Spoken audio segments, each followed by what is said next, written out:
O estereótipo americano de estrela de rock Buddy Holly era conhecido pelos seus óculos característicos e personalidade impecável. Tragicamente, a sua vida foi interrompida num acidente de avião a 3 de fevereiro de 1959. Uma data tão monumental que é muitas vezes chamada de Dia da Morte da Música. Agora, após a sua morte, novos detalhes chocantes ressurgiram, e não vai acreditar no que o irmão de Buddy Holly acabou de revelar sobre ele. Será que esta pode ser finalmente a verdadeira história sobre a sua morte? Bem, não salte porque estamos prestes a descobrir. Esta nova revelação vai dar-lhe arrepios na espinha. Início de vida e carreira humilde. Charles Haddon Holly, popularmente conhecido por Buddy Holly, nasceu pela primeira vez a 7 de setembro de 1936, em Lubbock, Texas. Buddy nasceu numa família musical, por isso foi exposto à música quando era jovem e rapidamente aprendeu a importância de uma melodia cativante. Não havia forma de os seus pais, Lawrence e Ella Holly, saberem que o seu quarto filho iria um dia revolucionar a indústria musical nos Estados Unidos. Enquanto a mãe de Buddy era dona de casa, o pai de Buddy trabalhava na indústria da costura. Quando Buddy era mais nova, os seus 2 irmãos mais velhos ensinaram-lhe os fundamentos da guitarra durante as jam sessions, que eram uma das atividades favoritas da família. Quando Buddy foi para o liceu, já tinha desenvolvido um profundo amor pela música. O rock and roll estava apenas a começar a fazer notar a sua presença, e o pequeno Buddy não se cansou dele até estar completamente estabelecido. A sua particular afeição era dirigida a Elvis Presley. Ainda jovem, percebeu que a música era mais do que um simples passatempo para si. Nascido numa família onde todos adoravam música, não havia como Buddy não se ter tornado artista.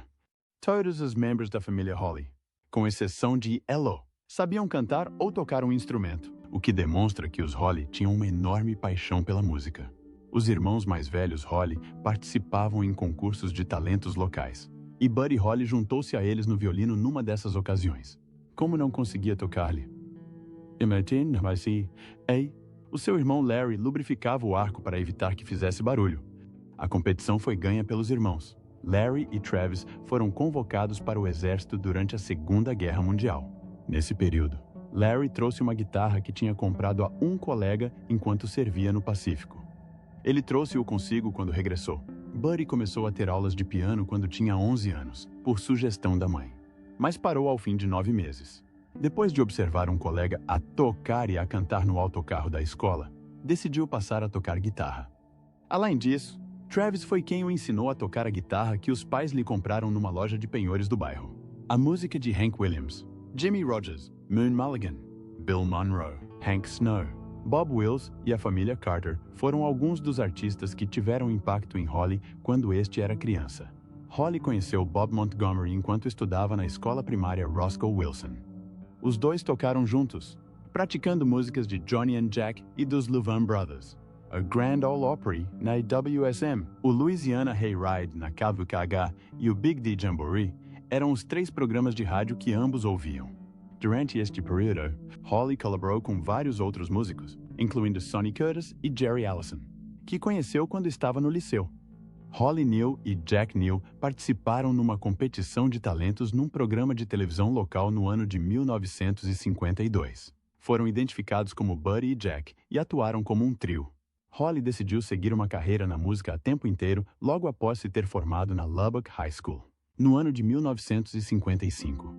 A sua experiência de ver Elvis Presley atuar ao vivo em Lubbock, cujo concerto foi agendado por Pappy Dave Stone, Dave, revelou-se uma fonte adicional de inspiração para ele.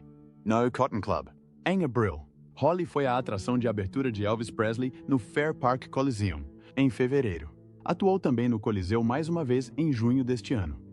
Nessa altura, Holly já tinha recrutado Larry Welborn no contrabaixo e Allison na bateria para a sua banda.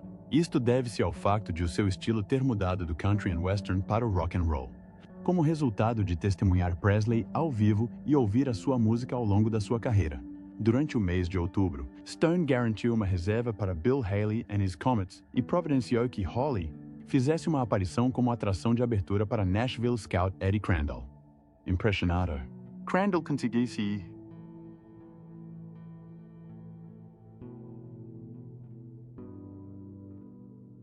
ser Jim Denny, manager de Grand Ole Opry, a pedir um contrato discográfico para Holly. Stone enviou uma fita de amostra a Danny, que a encaminhou para Paul Cohen, que ofereceu à banda um contrato de gravação com a Decca Records em fevereiro de 1956. Como a Decca escreveu incorretamente o apelido de Holly no contrato, este passou a ser conhecido como Buddy Holly a partir desse momento, em vez do seu nome verdadeiro, Holly. Após um breve período a atuar com uma banda de bluegrass, Buddy começou a experimentar o seu próprio som único. Como as suas primeiras gravações não geraram muito barulho, Buddy começou a desejar uma pausa. Este avanço ocorreu quando um olheiro da Decca Records lhe fez uma oferta de contrato. Mas o caminho até este ponto foi tudo menos tranquilo. A decisão de não renovar o seu contrato foi tomada pela Decca após uma série de sessões de gravação que produziram resultados que não são particularmente dignos de nota. Buddy regressou a Lubbock, onde fundou uma nova banda chamada The Crickets. Estava insatisfeito, mas não derrotado pela situação. Foi por causa deste grupo que Buddy conseguiu finalmente encontrar o sucesso. Esta combinação distinta de rock and roll e country que os The Crickets apresentaram teve repercussões na população em geral. A canção That'll Be the Day, que foi o primeiro grande sucesso de Buddy e da sua banda, impulsionou-os para a vanguarda do estrelato nacional. Uma das frases do filme de John Wayne, Rastros de Ódio, serviu de inspiração para a música, e não demorou muito até que se tornasse a música mais popular do mundo, A Vida em Destaque. Assim que That'll Be the Day se tornou popular, não houve volta a dar. Depois disso, vieram outros êxitos, como Oh Boy e Peggy Sue. Através das suas participações em grandes séries de televisão nacionais, como The Ed Sullivan Show e American Bandstand, a banda conseguiu solidificar a sua posição como figura proeminente na cena rock and roll. Os fãs acorriam em massa para os ver atuar por causa da sua música, que se caracterizava pela técnica vocal particular de Buddy e pela sua voz única. Após o sucesso nas tabelas, Buddy, Holly e The Crickets lançaram uma variedade de outras músicas. Fizeram obras que durarão para sempre. À medida que a cultura jovem começou a emergir, canções como Rave On e Maybe Baby tornaram-se hinos para a cultura. A sua música era única porque incorporava elementos de rock, rhythm and blues e country de uma forma nunca antes ouvida. No entanto, o que realmente distinguiu Buddy dos outros foi o seu talento como compositor. Buddy, ao contrário de muitos dos seus antecessores, tomou a iniciativa de escrever a maioria das suas próprias músicas, deixando assim um legado de singles únicos que sobreviveriam durante décadas. Relações românticas de Buddy. A 15 de agosto de 1958, Holly casou com Maria Helena Santiago, que trabalhava como recepcionista num estúdio de gravação de Nova York. A cerimônia decorreu na Igreja Batista Tabernacle, localizada na sua cidade natal, Lubbock, no Texas, em 1959. Santiago estava à espera do primeiro filho, mas sofreu um aborto espontâneo, que ocorreu logo após a morte de Holly. Casaram há apenas 6 meses. A canção clássica de Holly, Peggy Sue, foi influenciada por Peggy Sue Gerron, que foi a ideia por detrás da música. Tinham uma ligação divertida, e Gerron conheceu Holly quando ela andava na escola, quando namorava com o baterista Jerry Allison. Holly e Gerron tinham uma relação de flirt. Casaram a 22 de julho de 1958. Gerron e Allison. 2 casais foram juntos para Acapulco, no México, em lua de mel. O próprio casamento de Holly com Santiago foi criticado por ser distante e hostil, e especulou-se que o casal estava prestes a divorciar-se. Na segunda metade de 1958, Holly também sugeriu a Gerron que se divorciasse de Allison devido ao seu comportamento com a bebida, mas ela negou a oferta. No entanto, Gerron acabaria por se divorciar de Allison em 1965, apesar de o ato do divórcio ser completamente contra as suas crenças católicas. Holly gravou uma versão demo de uma das suas últimas músicas, Peggy Sue Got Married, que era sobre o casamento de Gerron e Allison. Esta fita foi gravada em dezembro de 1958. Buddy era conhecido por ter um espírito extremamente independente. Buddy Holly era mais do que um simples músico geek chic que usava óculos. A sua personalidade complicada desmentia a sua feroz independência. Poucos sabem do lado desafiante de Buddy, mas a maioria dos fãs recorda-o pela sua aparência elegante. Buddy assumiu o controle da sua música numa época em que os músicos tinham, geralmente, pouca influência sobre ela. Para defender o seu título artístico, não tinha medo de lutar. Mesmo depois de ter cortado relações com a Decca Records devido a disputas artísticas, continuou a ser um músico fantástico. Foi então pioneiro na prática de os artistas assumirem o controle das suas carreiras escrevendo, produzindo e interpretando as suas próprias músicas. Além disso, preferia instrumentos musicais não convencionais. Apesar da sua fama como guitarrista, tinha um profundo gosto por sons não tradicionais. Utilizava uma celesta, um obscuro instrumento de teclas que era praticamente desconhecido na época, para gravar todos os dias. Este também não foi um incidente isolado. Foi um vislumbre do passado. Imagine, em vez disso, um futuro artista mais imaginativo, que não tenha medo de experimentar coisas novas e que não tenha medo de inovar na música. A verdadeira história por detrás da sua morte. Holly tinha reservado um Beechcraft Bonanza, com capacidade para 4 pessoas. The Dwyer Flying Service em Mason City, Iowa, para Jennings, Alsup e ele no dia 2 de fevereiro, um dia antes de comparecerem em Clear Lake, Iowa. Holly propôs que apanhassem um avião do Surf Ballroom de Clear Lake para Moorhead, Minnesota, via Fargo, Dakota do Norte, para que pudessem dormir um pouco, lavar a roupa e saltar a longa viagem de autocarro. Alsup concordou em atirar uma moeda ao ar para decidir o lugar com Ritchie Valens 1 segundo depois do concerto em Clear Lake ter terminado, o que foi pouco antes da meia-noite. Ao vencer, Valens terá dito: "Esta é a primeira vez que ganho alguma coisa na minha vida." Isso aconteceu depois de ele ter chamado a atenção. Em Fort Worth, no Texas, Alsup acabou por fundar o Heads Up Saloon, um restaurante e bar.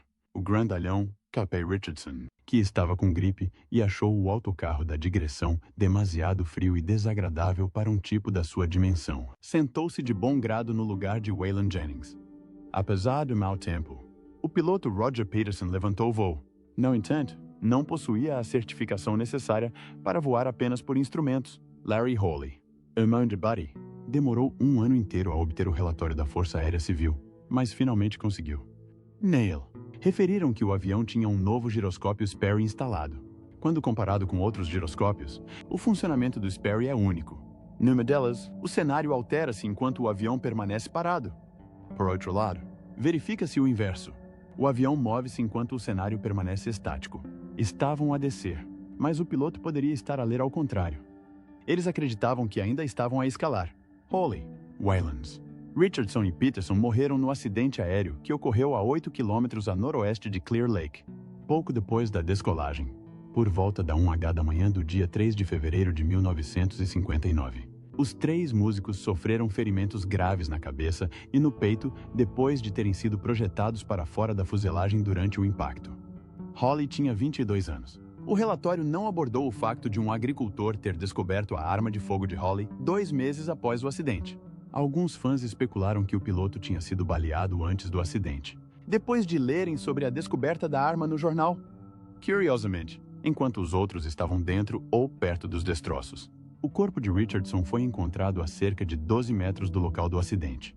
Mas em 2007, a Potato to the Sun, foi realizada uma autópsia a Richardson e não houve nada que comprovasse os rumores. O antropólogo forense da Universidade de Tennessee, Dr.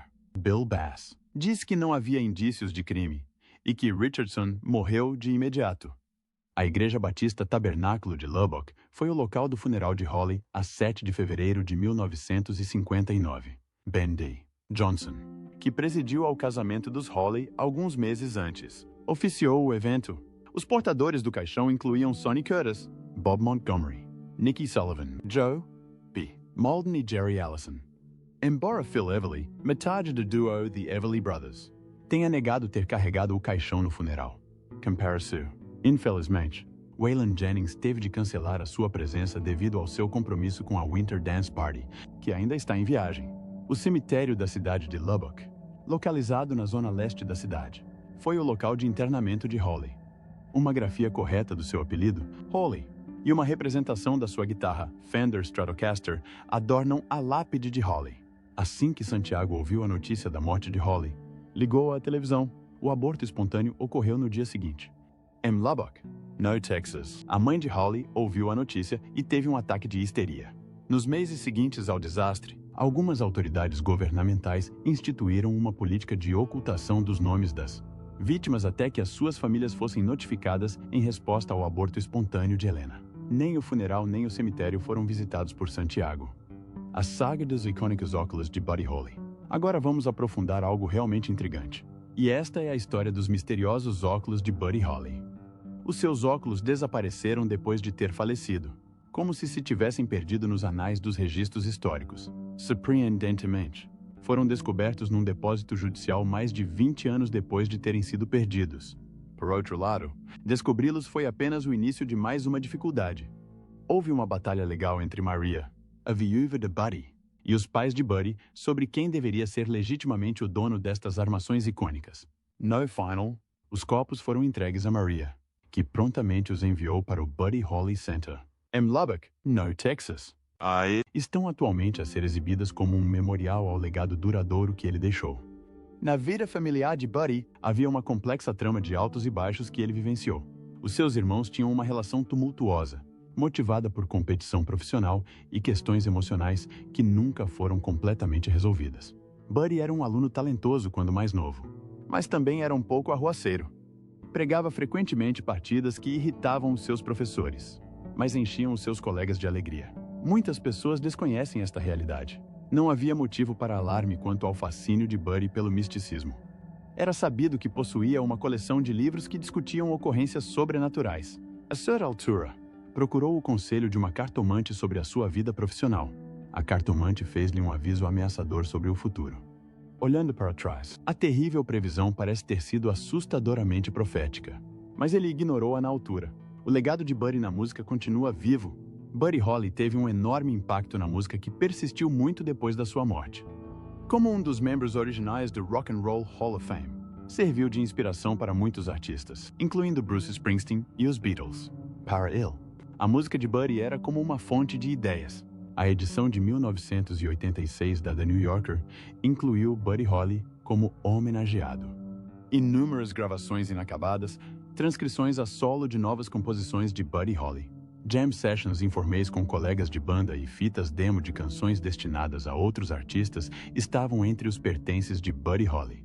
No final de 1958, gravou as suas últimas 6 canções originais no seu apartamento, que são as últimas gravações conhecidas dele. Em junho de 1959, a Choral Records tentou recriar o som do grilo fazendo uma overdub de 2 das suas canções com vozes de apoio fornecidas pelos cantores de Ray Charles e outros músicos de estúdio.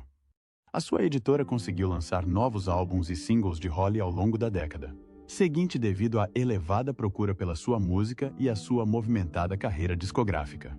Norman Petty supervisionou a produção da maioria destas reedições, que incorporam masters de estúdio anteriormente indisponíveis, takes alternativos, fitas de audição e até mesmo vozes de baixa fidelidade de gravações amadoras que datam de 1954. Como o álbum Giant de 1969 foi o último novo de Buddy Holly, foi selecionado para a canção Love is Strange. O que mais te chocou na história de Buddy Holly? Deixe-nos saber na seção de comentários abaixo. Não se esqueça de clicar em gosto e ativar a notificação para ser o primeiro a saber quando o próximo vídeo for lançado.